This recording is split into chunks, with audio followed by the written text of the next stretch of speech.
Hello, everybody. Here we go again for another round of Morning Gym poetry. And this poetry reading is not a class in poetry. I don't really need to repeat that. You all know that. And the nice thing about that is we don't have any exams. Glory be. But on the other hand, we all might learn a little something about poetry as we go along. I know I do. In getting ready for these episodes, I learned things I didn't know. And I've been studying poetry for about 75 years, in one way or another. And if some listener feels confused or doesn't get a certain poem, who cares really? I mean, you shouldn't care. You won't be canceled. We don't do that here. And perhaps later it will come to you, or a second time around with a similar poem, you'll have a eureka moment. Yeah, a eureka moment. And then you'll understand it better. But mainly, let's just have fun.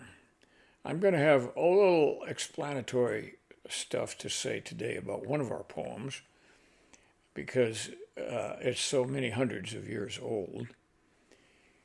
And the poems in general that we're having today, well, in general and particular, are love poems. These are among the most enduring kinds of poems that poets have written. But I had the experience the last couple of months of reading two books of poetry, and which the poets didn't seem to love anybody, which is kind of a sad commentary for them, except maybe they love themselves. I think that could be said. Okay, we know some people aren't sure they love their spouses even once the honeymoon is over, but then they fall in love all over again in time. Others start out thinking they are in love but really don't understand it until maybe 5 or 10 years have passed and they're a little bit more mature. Then they know for sure. Others have to be married more than once before it's right. Sometimes that's not their fault. There may be a death. And other times it's because they made bad choices, and it's only reasonable for them to want to try again. If you go beyond 2 or 3 tries without a winner, well, sometimes the wheel of fortune is really not on your side. And then, too, it becomes so expensive that only movie stars can keep going down that path. And some of them do. We know those stories very well. But that's not the story of our session today. Not at all. Shakespeare had some sonnets that are among the greatest love poems of all time. And I've got this book here. It's rather tattered and torn. But please look at the upper corner at the price I paid for this. This book cost me 35 cents when I was in college. That tells you how many long years ago that was. And sadly enough, it was printed on paper that had a fairly high sulfur content, so you can see what happened. This is Sonnet 18, and many of you have heard it before, but it is one of the most classic love poems of all time. Shall I compare thee to a summer's day? Thou art more lovely and more temperate. Rough winds do shake the darling buds of May, and summer's lease hath all too short a date. Sometimes too hot the eye of heaven shines, and often is his gold complexion dimmed, and every fair from fair sometimes declines, by chance or nature's changing course untrimmed. But thy eternal summer shall not fade, nor lose possession of that fair thou owest, nor shall death brag thou wanderest in his shade, when in eternal lines to time thou growest. So long as men can breathe or eyes can see, so long lives this, and this gives life to thee.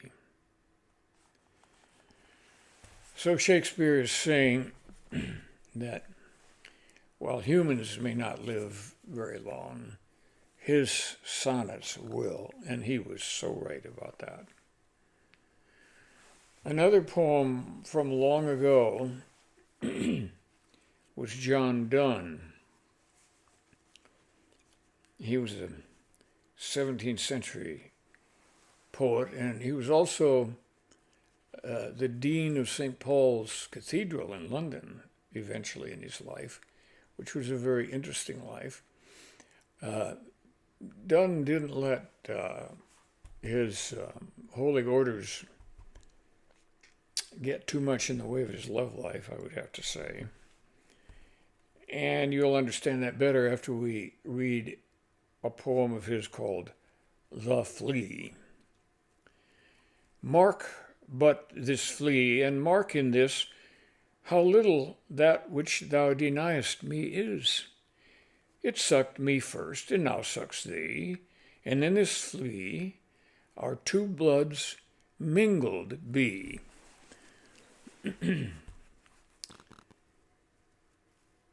Thou knowest that this cannot be said a sin, nor shame, nor loss of maidenhead. Yet this enjoys before it woo, and pampered swells with one blood made of two, and this, alas, is more than we would do. Oh, stay, 3 lives in one flea spare, where we almost, yea, more than married are. This flea is you and I, and this our marriage bed, and marriage temple is, though parents grudge. And you, we are met and cloistered in these living walls of jet, though use make you apt to kill me. Let not that self-murder added be, and sacrilege, 3 sins in killing 3.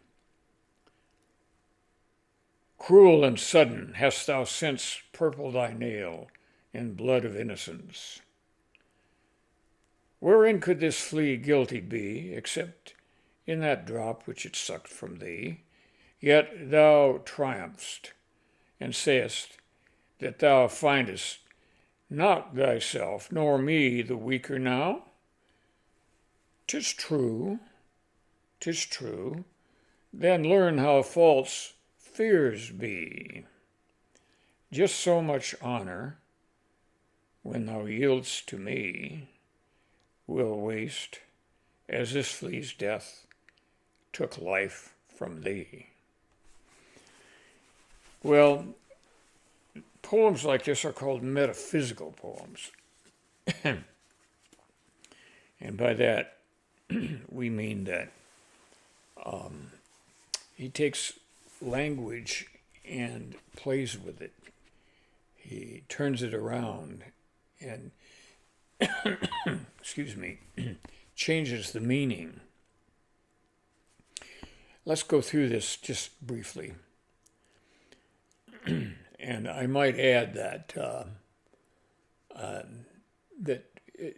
the common flea in Dunn's time, it was an afflictor of humans just as much or more as of dogs and cats and other mammals.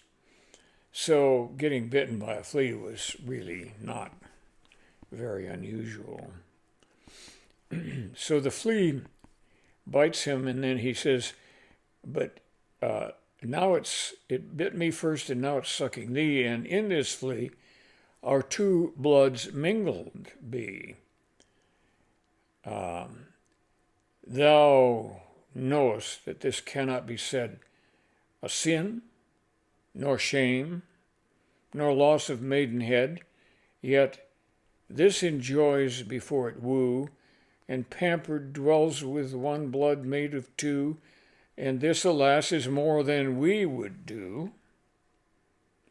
Oh, stay, 3 lives in one flea spare.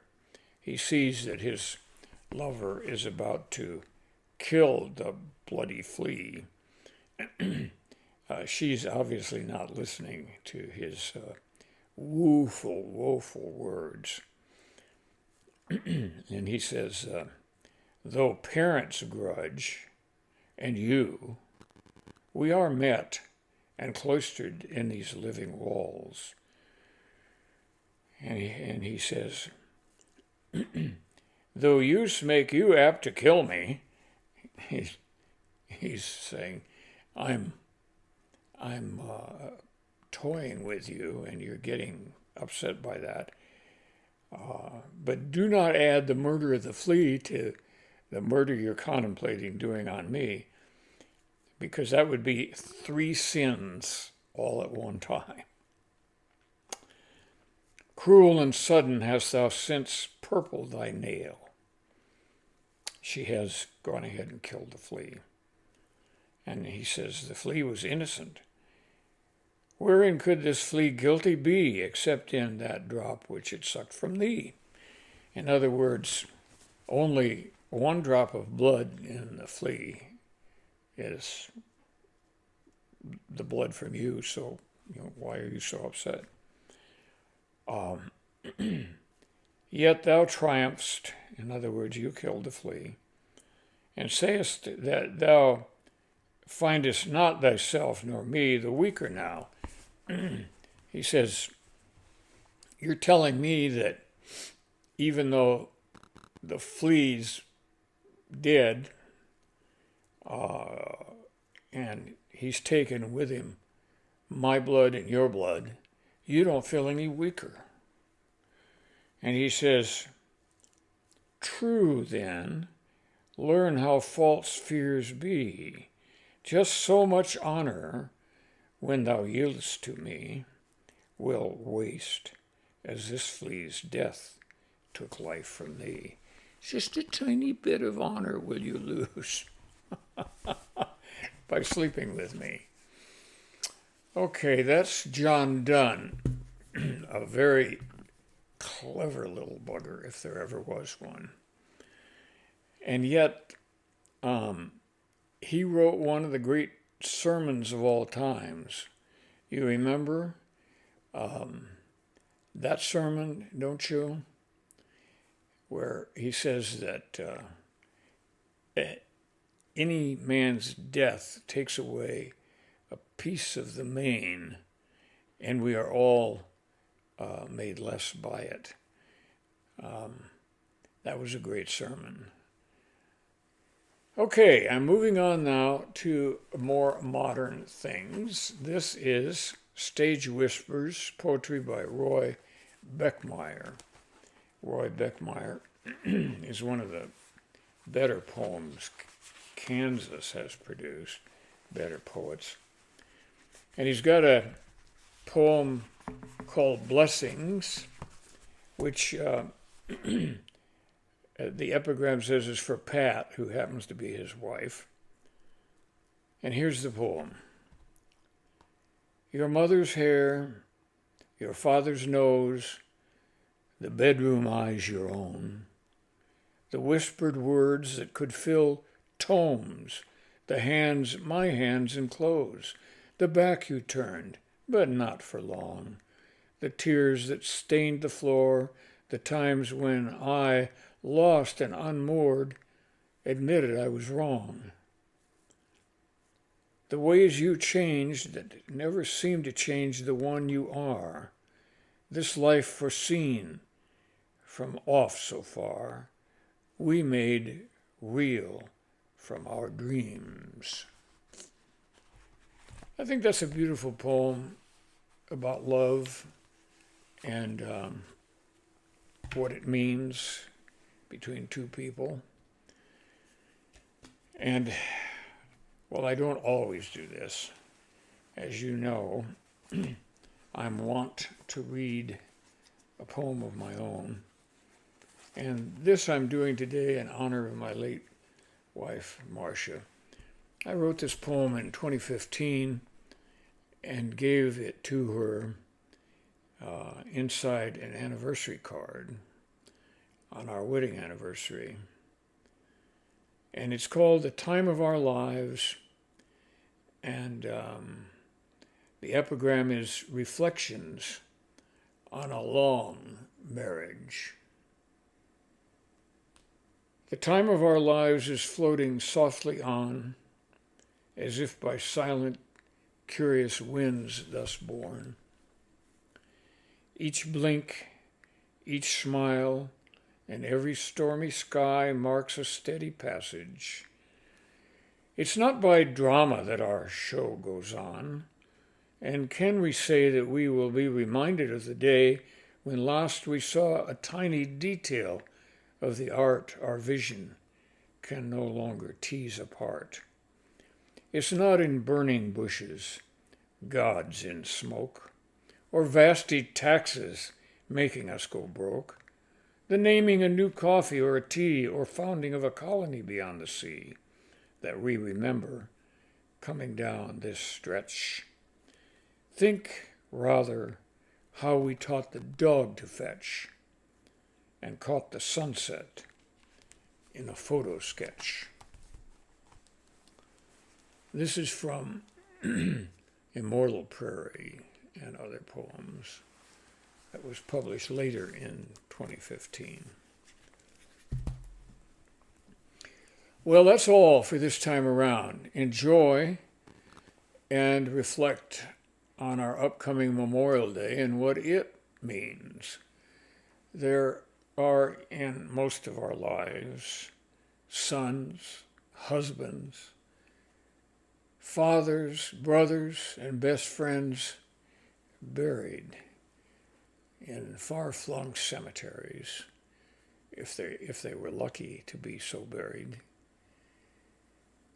And we think of them in the next 2 days as those who fought for the lives of plenty and the lives of ease that we now have. Thanks unto them all. Let's get together again next week. Goodbye.